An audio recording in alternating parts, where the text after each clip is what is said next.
లేక అందరూ తెలుస్తున్నారా మహారాజా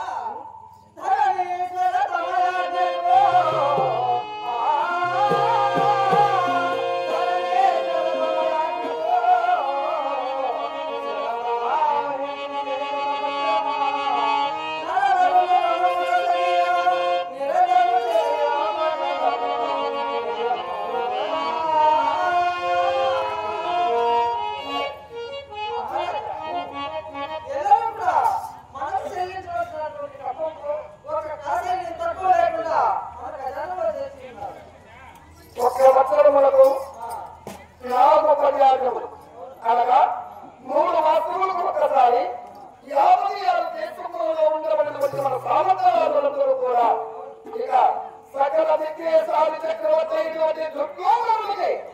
పంపవలసినటువంటి కానుకలు అందరూ సక్రమంగా పంపుతున్నారు కదా ఇలాంటి గొడవలే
నమ్మల ఉండమైనటువంటి మూర్ఖులు బయలుదేరుతారు.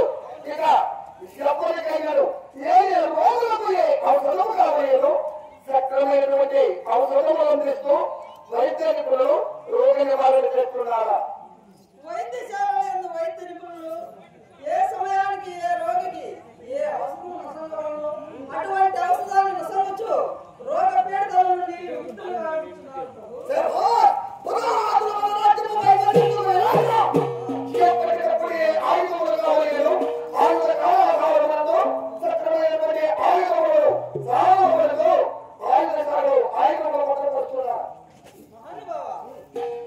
మన గూఢచారులు కూడా శత్రువులు ఎవరు దండెత్తి రాకుండా ఏ సమయానికి ఉపయోగించడం అటువంటి ఆయుధాన్ని సాగు వేయచ్చు జాగ్రత్తగా కాపలా కాయచున్నారు అవేమీ లేదు.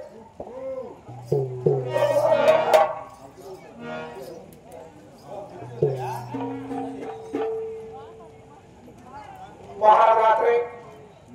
రేపటి మహాభారతాన్ని 10 సంవత్సరాలుగా కన్నీ బ్రహ్మాండటువంటి ఆయా ధర్మకర్తటువంటి మన్మోహన్ రెడ్డి గారు, మహాభారత వరపుత్రులుగా నిర్మించినటువంటి స్వాతి రెడ్డి గారు, అదేవిధంగా మన ఆలయానికి సంబంధించినటువంటి అన్ని గ్రామస్తులు రాత్రి నాటక విరామ దాతలను అనుకున్నటువంటి వారు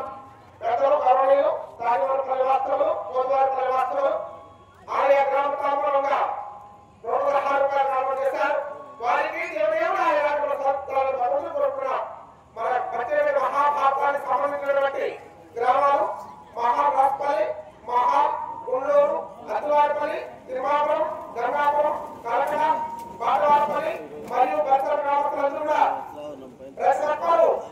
ఆలయానికి సంబంధించినటువంటి వారి ప్రతి ఒక్కరు కూడా ఈ మహాయజ్ఞానికి పాల్గొని ఈ మహాయజ్ఞం నేపథ్యంగా కొనసాగుతున్నాం. ఇదే సుమారు ఈ ప్రత్యేక మహాభారత యజ్ఞానికి విరామాలు దాతలు పెద్దలు గౌరవనీయులు శాంతివర సంపన్నులు చరణకు వేణుగోపాల్ రెడ్డి గారు, మహాప్రాణ సంపన్నులు ధర్మకర్తైనటువంటి మన్మోహన్ రెడ్డి గారి బావమతి గారు, ఆలయ ధర్మకర్తైనటువంటి మన్మోహన్ రెడ్డి గారి బావమతి చరణకు వేణుగోపాల్ రెడ్డి గారు, లావణ్య గారు